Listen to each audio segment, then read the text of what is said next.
लोगों से गुजारिश है कि अपनी सीटें ले लें। मैं आपको यह कहने के लिए नहीं आया हूं कि मुझे नेता बनाओ। मुझे अल्लाह ने बहुत इज्जत दी है। मैंने जिंदगी में कभी ऐसा सोचा भी नहीं था कि हैदराबाद की गली कूचों से निकलकर एक दीवाना आज इस तारीखी शहर में गाजियों की सरजमीन, शहीदों की सरजमीन में आपके दरमियान में खड़े होकर मैं अपनी बात को रख सकूं। मेरे भाई, मेरा मकसद एक ही है कि आपको अपना जायज मुकाम मिलना चाहिए। उत्तर प्रदेश में बहुत हो चुका मेरे अजीज दोस्तों और बुजुर्गों। हमने 60 साल से मुख्तलिफ सियासी पार्टियों को वोट दे देकर इनको मोटा किया, इनको कामयाब किया और इनको हमने मौका दिया कि हमारे जज्बात पर, हमारे ख्वाबों पर उन्होंने अपने सियासी महलों को तामीर किया।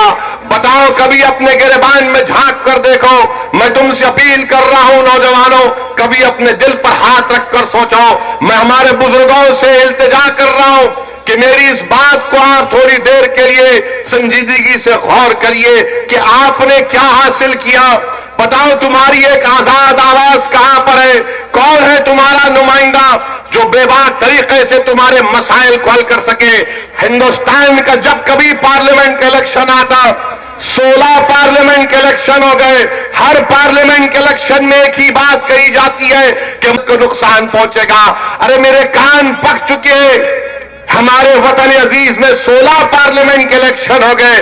अरे आखिर ये कौन सी सियासत है कि इलेक्शन के वक्त मेरी जिंदगी और मौत की बात होती है और जब इलेक्शन खत्म हो जाता तो मैं रोज मरता हूं। कभी अखलाक के नाम पर मरता हूं, तो कभी पीलू खान के नाम पर मरता हूं, तो कभी जुनैद के नाम पर मरता हूं, तो कभी रमजान के नाम पर मरता हूं। आखिर हम कब तक मरते रहेंगे? अरे एक बार जिंदा होने की कौम का मिसाल दे दो, खड़े हो जाओ कि हम इनके बातों में आने वाले नहीं है। ना हम हिंदुस्तान में इज्जत की जिंदगी गुजारेंगे इसलिए कि बाबा साहिब अंबेडकर का दिया हुआ संविधान हमको इंसान के तौर पर देखता है। मैं तुम्हारे दरमियान में खड़े होकर अपील कर रहा हूं, तुमको वास्ता है उस गाजी शहीद सालार का, अगर तुम उसके वारिस हो तो खुदा की कसम तुम मोदी से नहीं डर सकते, तुम्हारे सच से नहीं डर सकते। तुम बुज़दिली और हिकमत के नाम पर तुम किसी कांग्रेस का साथ नहीं दे सकते। तुम मजबूरी के नाम पर तुम समाजवादी पार्टी या बीएसपी का साथ नहीं दे सकते। आज तुम्हारे पास इतनी ताकत है, खुदा की कसम, कि अगर तुम एक हो जाओगे तो उत्तर प्रदेश की सियासत में एक इनकलाब बरपा होगा। और मैं आपसे वादा कर रहा हूं, मैं आपसे वादा कर रहा हूं कि असदुद्दीन ओवैसी जब तक जिंदा रहेगा मैं वो इनकलाब पैदा कर रहूंगा। मैं तुमको हिंदुस्तान, उत्तर प्रदेश का नेता बनाकर भी जाऊंगा। ये मेरी जिंदगी का मकसद है। मेरे अजीज दोस्तों और बुजुर्गों, इल्जाम तो हम पर बहुत लगते हैं कि ओवैसी आया है, वोट काटने के लिए आया है। मेरे अजीज दोस्तों और बुजुर्गों, हम कहां वोट काटने को आए हैं? 2014 का पार्लियामेंट का इलेक्शन हुआ। 2014 के पार्लियामेंट के इलेक्शन में उत्तर प्रदेश से एक भी मुस्लिम अकलियत का उम्मीदवार कामयाब नहीं हुआ। कौन जिम्मेदार था इसका? बताओ बहरेज की आवाम, क्या तुमने 2014 के पार्लियामेंट के इलेक्शन में मोदी को वोट दिया था? फिर कैसे कामयाब हुई बीजेपी? इसका जिम्मेदार कौन है? मशीन कौन है इसका जिम्मेदार? मेरे अजीज दोस्तों और बुजुर्गों, जब हम ये बात अवाम के दरमियान में खड़े होकर रखते हैं तो हमारे मुखालिफिन को सच्ची बात पसंद नहीं आती। और यकीनन मैं मानता हूं इस बात को कि हिंदुस्तान की पार्लियामेंट में जो हमारे बुजुर्गों ने जब संविधान बनाया, जिसमें बाबा साहिब अंबेडकर के साथ मौलाना अबुल कलाम आजाद, ये तमाम बड़े बड़े लोगों ने हिंदुस्तान का संविधान बनाया, तो उन्होंने ख्वाब देखा था। और ख्वाब ये देखा था कि हिंदुस्तान की जमहूरियत शराकतदारी की जमहूरियत होगी। हर तबके, हर जात, हर मजहब के लोगों की नुमाइंदगी हिंदुस्तान के पार्लियामेंट में होगी। सुनो बहरेज के गयूर अवाम, हिंदुस्तान की लोकसभा में 540 के ऐवान में मुस्लिम अकलियत की नुमाइंदगी सिर्फ 23 रह गई है, सिर्फ 23 है। और तुम जानते हो मेरी इस बात को कि जब तक आपके नुमाइंदे कामयाब नहीं होंगे, आपकी आवाज, आपके मसाइल हल होने वाले नहीं है।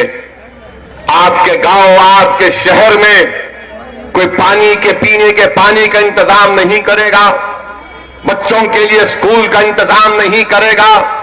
हमारे मासूम बच्चे पैदा होकर बीमार हो जाते हैं, उनके लिए अस्पताल का इंतजाम नहीं होता।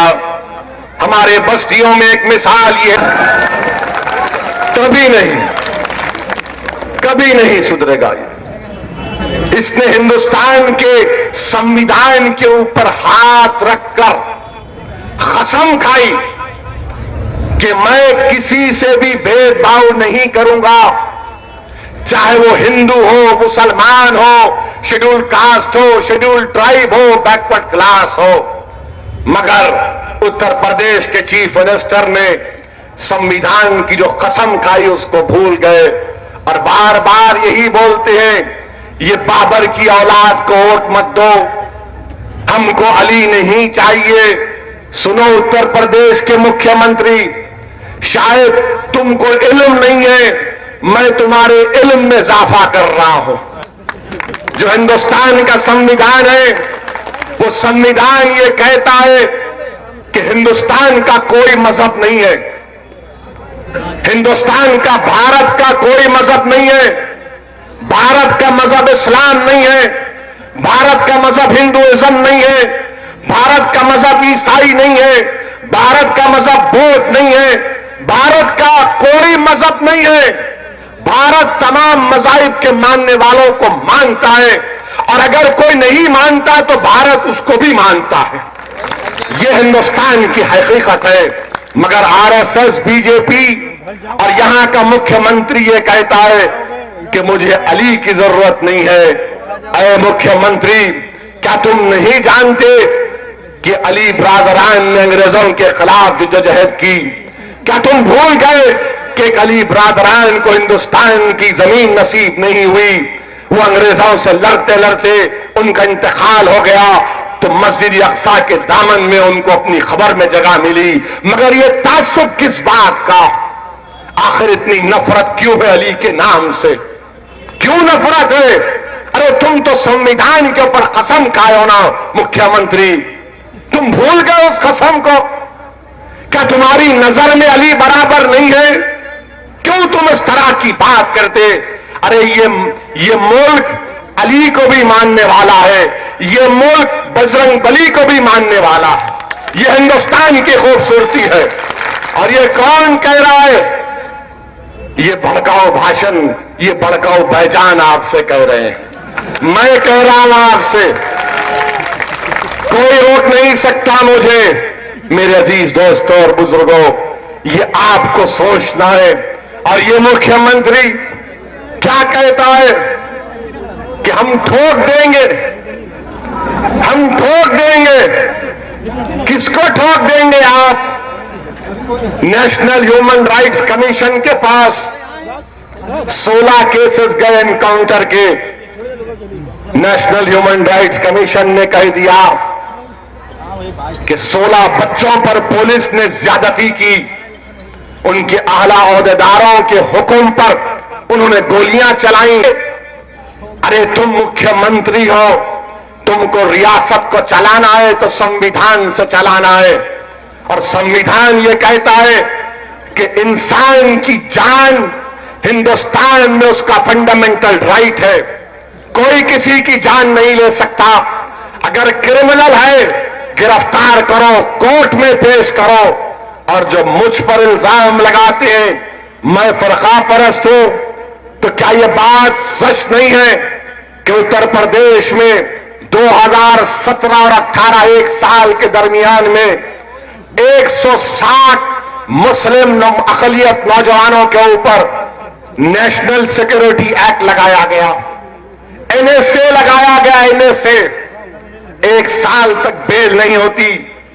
आप बताइए 160 ये मैं नहीं कह रहा हूं, इंडियन एक्सप्रेस अखबार में 29 मार्च को एक मशहूर स्कॉलर है, आलिम है, जिसका नाम क्रिस्टोफर जेफरले है, उसने अपने मजमून में लिखा कि उत्तर प्रदेश में 160 मुस्लिम नौजवानों के ऊपर NSA लगा दिया गया।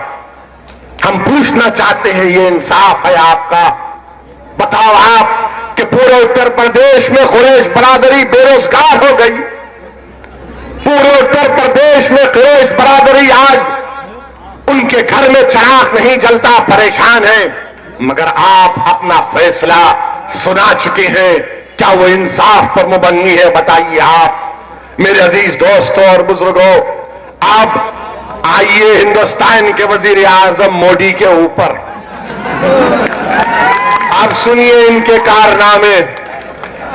हिंदुस्तान जो वोट दे दो, हमको चाय बेचने पर एतराज नहीं है, हरगिज नहीं है। आपने कहा कि चलो ये गरीबी से आया है, इसका साथ देंगे। चाय वाला हिंदुस्तान का प्रधानमंत्री बन गया, मगर अब आकर कह रहे हैं कि मैं चौकीदार हूं, मेरा साथ दो। अब आकर कह रहे हैं, बीच में कहा कि मैं मां गंगा का बेटा हूं, बहुत अच्छा है, आपका अकीदा है।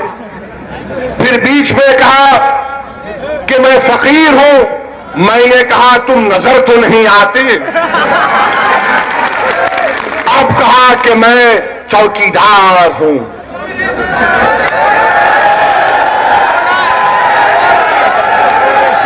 अगर मैं कहूंगा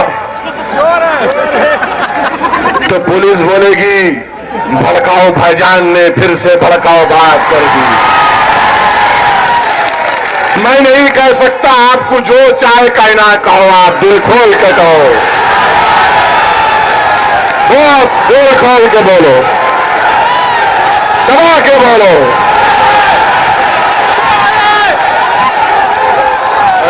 तुम मत बोलो यार मेरे भाई,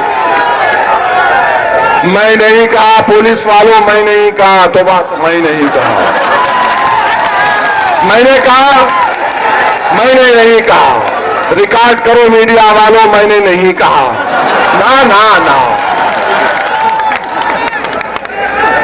सुनिए सुनिए सुनिए सुनिए,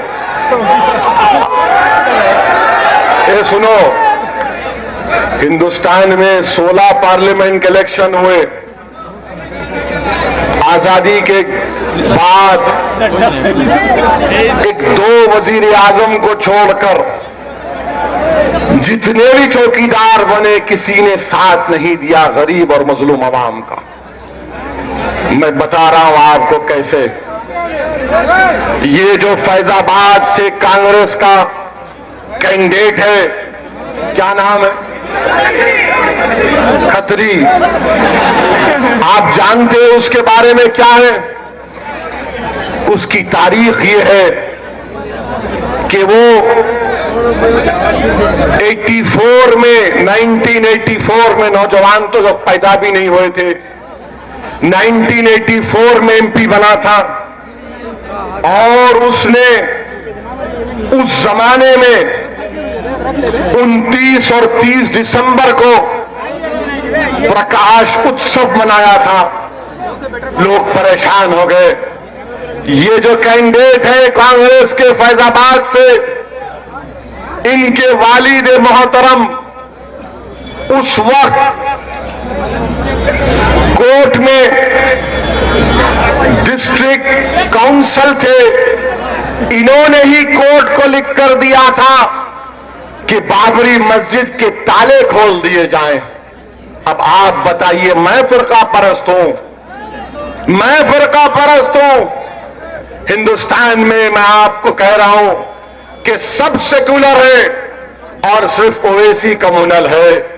ये सब दूध के धुले हैं और ये समझते कि हमको तारीख नहीं मालूम। मेरे भाई, मैं आपसे जिक्र कर रहा था हिंदुस्तान के भारत के वजीर आजम उर्फ चौकीदार के बारे में। चौकीदार ने कहा था भाइयों बहनों,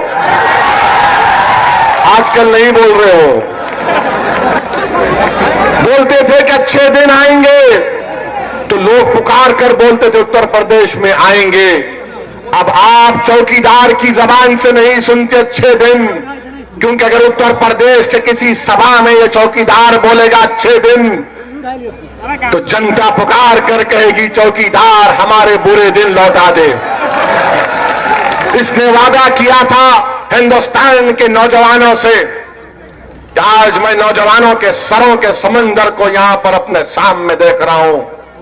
नौजवानों, बुजुर्गों जो अपने औलाद के मुस्तकबिल के बारे में फिक्रमंद है, यही नरेंद्र मोदी ने कहा था कि मैं हर साल 2 करोड़ नौकरियां दूंगा।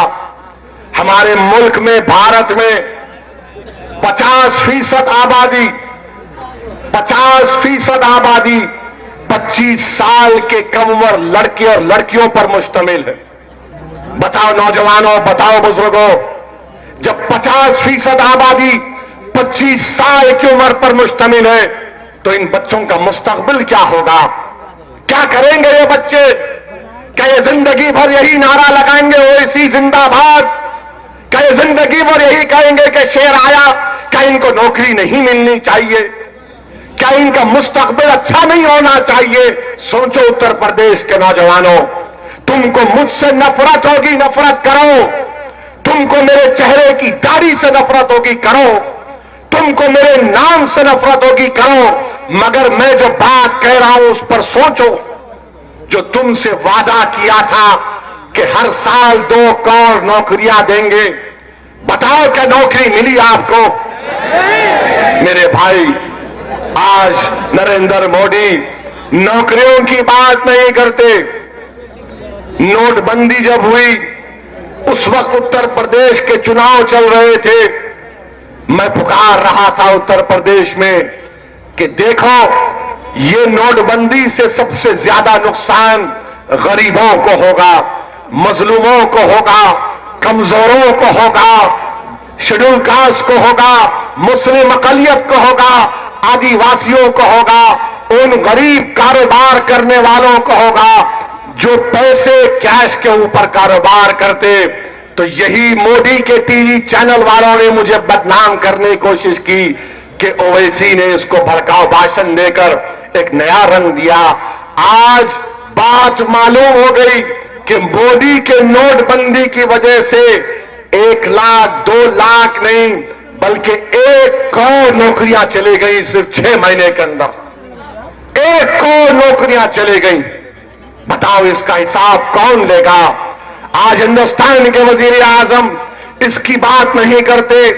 जीएसटी के नाम पर छोटे बड़े कारोबार बर्बाद हो चुके हैं, इसकी बात नहीं करते। मगर हिंदुस्तान के वजीर आजम जो दोबारा वजीर आजम बनने का ख्वाब देख रहे हैं, हिंदुस्तान के वजीर आजम मिस्टर मोदी, इंशाअल्लाह ताला जब 23 मई को नतीजा आएगा तो तुम ये लिखोगे, अब मैं चौकीदार नहीं, अब मैं एक्स प्राइम मिनिस्टर बन के बैठूंगा। ये एक्स प्राइम मिनिस्टर बनाना हर हिंदुस्तानी का अहम फरीजा है।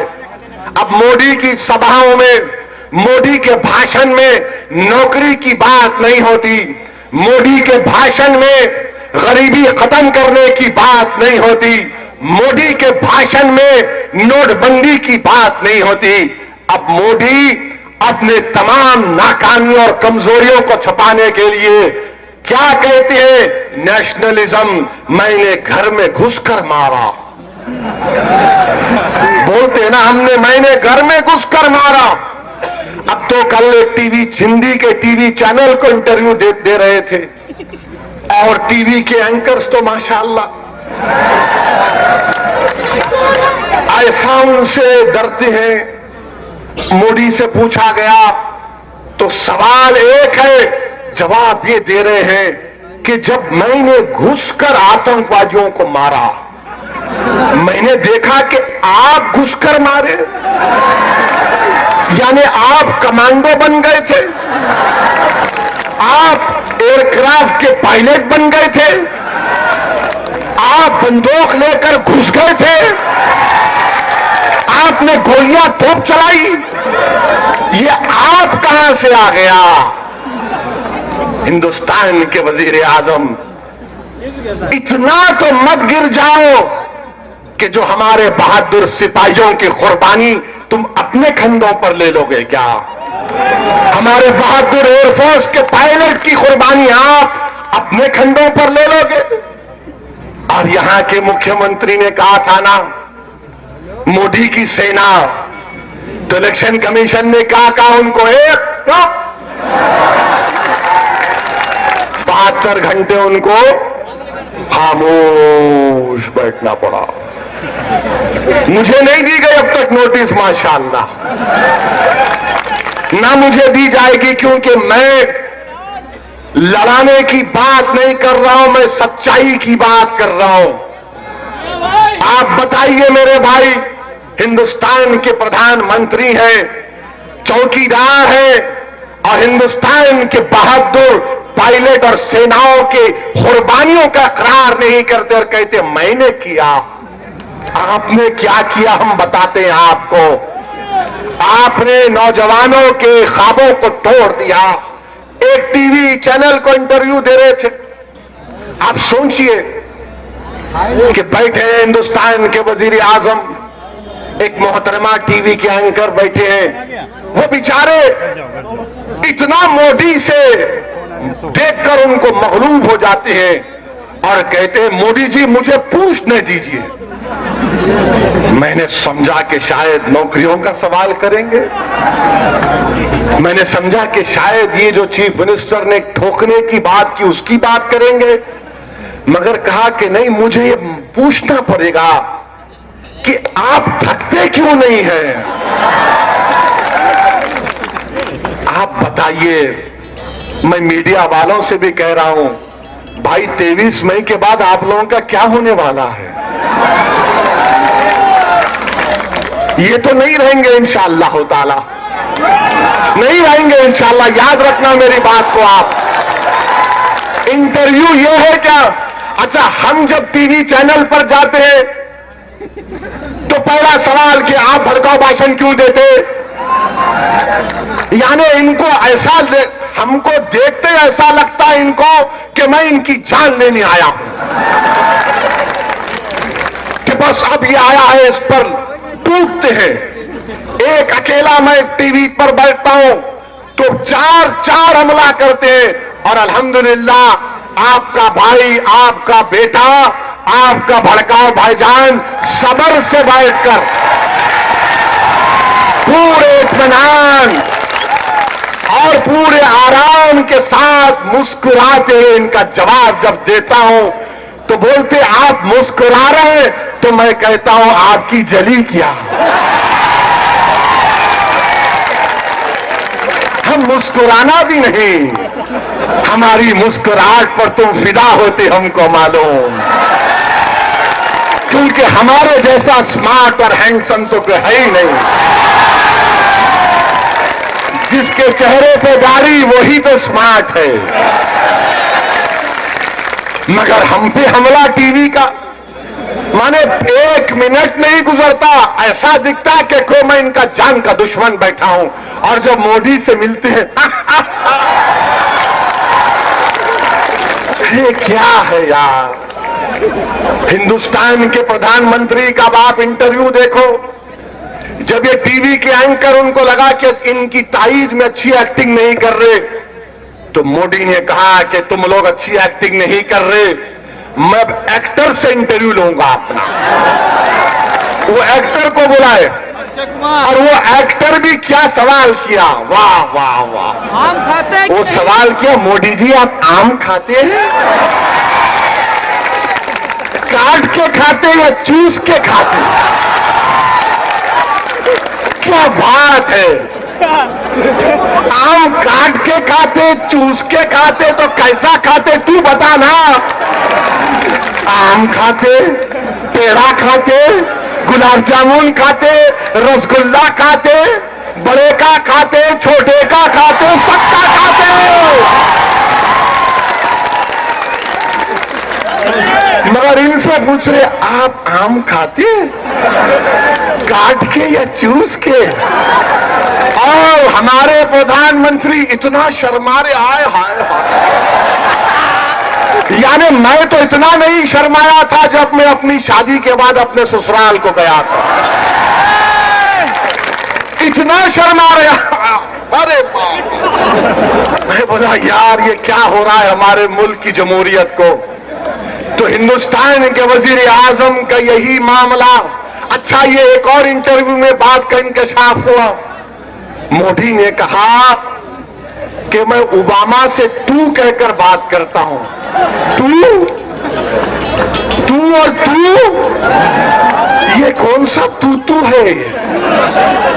ये समझ में नहीं आया कि ओबामा मेरे को तू कहते हैं। और मोदी ने कहा, ओबामा ने मुझसे कहा कि मोदी जी आज सिर्फ 4.5 घंटे क्यों सोते हैं, ज्यादा सोइए ना। मेरा सवाल वजीर आजम से है, अगर आप 4.5 घंटे सोते हैं तो फिर पुलवामा में 50 किलो आरडीएक्स कैसा चला गया? अगर आप 4.5 घंटे सोते हैं तो सीआरपीएफ के हमारे बहादुर 50 सिपाही कैसे मारे गए? अगर तुम सिर्फ 4.5 घंटे सोते हो तो फिर तुमने नौजवानों को 2 करोड़ सालाना नौकरियां क्यों नहीं दी? अगर तुम सिर्फ 4.5 घंटे सोते हो तो फिर उत्तर प्रदेश में इतना खौफ का माहौल क्यों है? अगर तुम सिर्फ 4.5 घंटे सोते हो तो फिर तुम ट्रंप से क्यों डरते हो? ये ट्रंप से डरते हैं, ये खाली हमको देखकर बोलते मेरे पास 56 इंच का सीना है। मेरे भाई, ट्रंप ने क्या किया? ट्रंप ने कह दिया मोदी को, मित्रों ईरान से तेल खरीदना बंद करो। तो मोदी ने कहा ओके बॉस, कबूल है। आपको मालूम कि जब हम ईरान से तेल नहीं खरीदेंगे तो 2,500 करोड़ का नुकसान होने वाला हिंदुस्तान को, और 2,500 करोड़ का बोझ हिंदुस्तान की आवाम पर आयद करने वाले हैं चौकीदार। अगर इनमें दिल होता तो वो ट्रंप को बोलते नहीं ट्रंप, हम भारत का मामला अपने बलबूते पर तय करेंगे। अमेरिका बैठकर हमसे नहीं कह सकता कि हम कैसे मुल्क चलाएं। मगर मोदी को उस वक्त ट्रंप को कहने से डरते हैं। हिंदुस्तान के चौकीदार रहकर आप ट्रंप से डर गए। अगर आप वाकई में, अगर आपको हिंदुस्तान से टूट मोहब्बत होती, उसकी सॉवरेनिटी का लिहाज होता, तो आप ट्रंप से 2 अल्फाज में कहते कि नहीं हो सकता, मैं हिंदुस्तान के गरीबों पर 2,500 करोड़ का बोझ नहीं डाल सकता।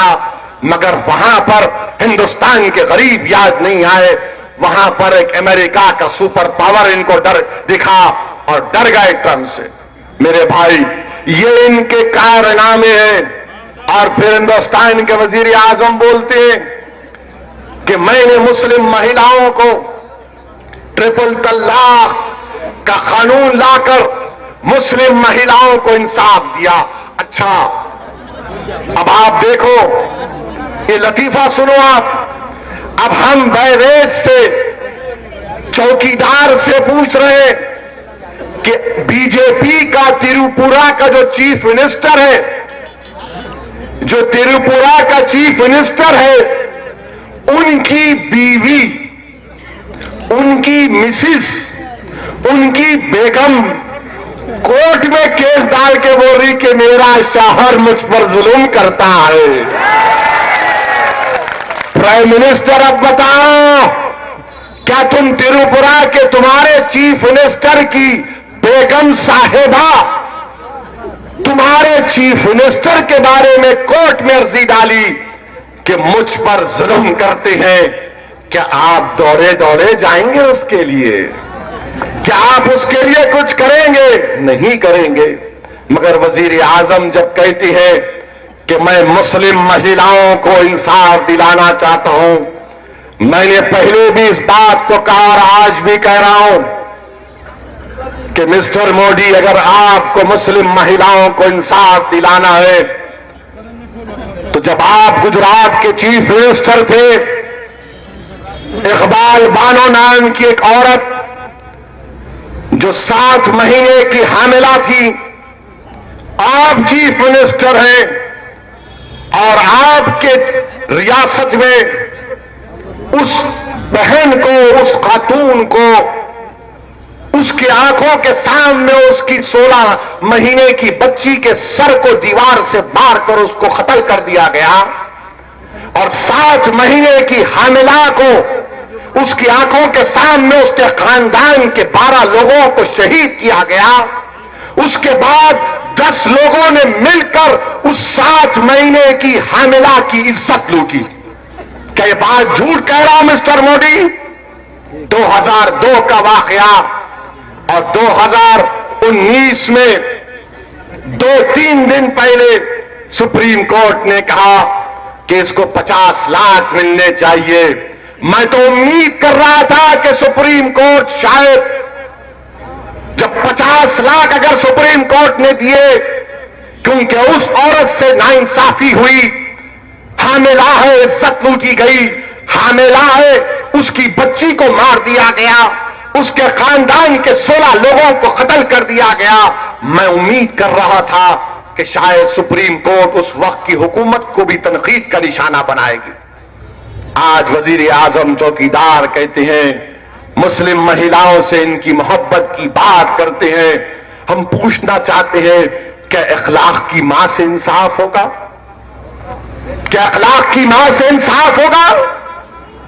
चीफ मिनिस्टर उत्तर प्रदेश की सभा होती है, जलसा होता है, और जैसा आज आप यहां पर बैठे पहली सफ में, जिन पर अखलाक को कत्ल करने का मुकदमा है, जिन पर 302 का केस है, जिसने कि इबादतगाह में जाकर ऐलान किया कि आओ आओ अखलाक के घर में गोश्त मारो उसको, वो लोग पहली सफ में बैठकर मोदी जिंदाबाद के नारे मार रहे थे। बताओ, ये इंसाफ है आपका कि अखलाक की मां को इंसाफ मिलेगा?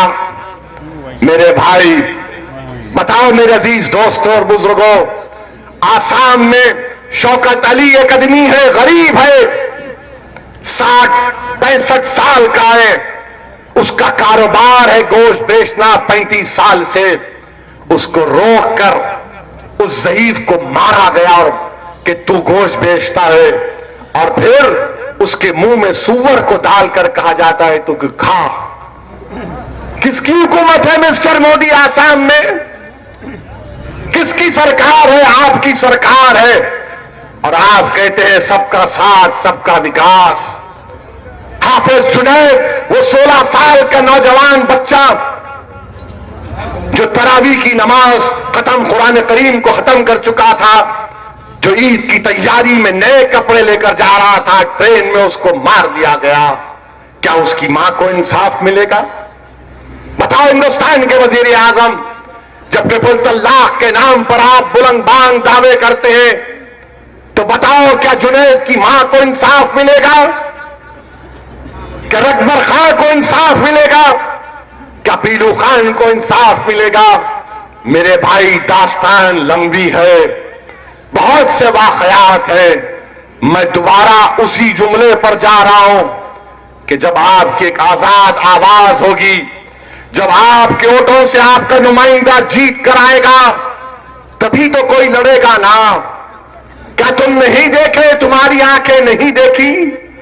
क्या तुम्हारे कान नहीं सुने कि जब हिंदुस्तान की लोकसभा में ट्रिपल तलाक का कानून बनाया जा रहा था, जब शरीयत में मदाखलत हो रही थी, जब हिंदुस्तान के संविधान के खिलाफ कानून बनाया जा रहा था, कौन उठकर उस कानून की मुखालिफत किया? कौन उठकर कहा हिंदुस्तान के वजीर आजम की आंखों में आंखें डालकर कि तुम जो कानून बनाने जा रहे हो वो हमारी मुस्लिम खवातीन से नाइंसाफी का बाइस बनेगा, वो संविधान के खिलाफ है। मेरे भाई, वो कोई नहीं था, वो आपका दीवाना असदुद्दीन ओवैसी था। मैं हिंदुस्तान की पार्लियामेंट में अकेला पड़ गया। हिंदुस्तान की पार्लियामेंट में बीजेपी के लोग मुझ पर ताना मार रहे थे, मुझ पर कह रहे थे, ओवैसी तुम जो तरमीम पेश किए वो तुम उसमें शिकस्त खाओगे। कांग्रेस के लोग मुस्कुरा रहे थे। मैंने तरमीम सिर्फ इतनी पेश की कि जहां पर मुस्लिम खातून का नाम लिखा हुआ है तुम वो निकाल दो और सिर्फ लफ्ज खातून रहने दो, वुमेन रहने दो। मगर मेरे भाई, कोई साथ नहीं दिया, ना कांग्रेस ने साथ दिया, ना बीजेपी ने साथ दिया। मैंने अपनी तरमीम को पेश किया, 400 वोट खिलाफ गिरे और मैं अकेला अपने लिए वोट डाल दिया।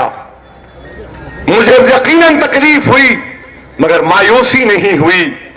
तकलीफ इसलिए हुई कि हिंदुस्तान की इतनी बड़ी पंचायत में कोई एक भी नहीं था जो मेरी बात को समझ सके, कोई एक भी नहीं था जो मुझसे साथ दे सके कि देखो तुम हमारी शनाख्त को खत्म करना चाह रहे हो।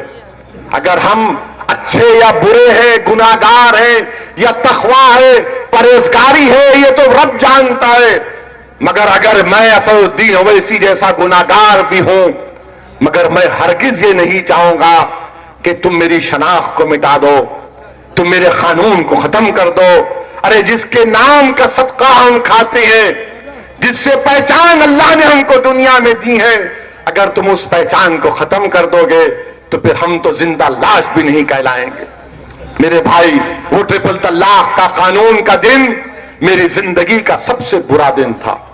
मैं बार बार तुमको जज्बात में लाने के लिए नहीं कह रहा हूं, बल्कि सच्चाई बयान कर रहा हूं कि बहैसियत एक बेटे के मैंने अपने हाथों से अपने बाप को कब्रिस्तान में, कब्र में उतारा। मुझे उस दिन इतनी तकलीफ नहीं हुई जिस दिन हिंदुस्तान की पंचायत में इस तरह का कानून बनाया जा रहा था।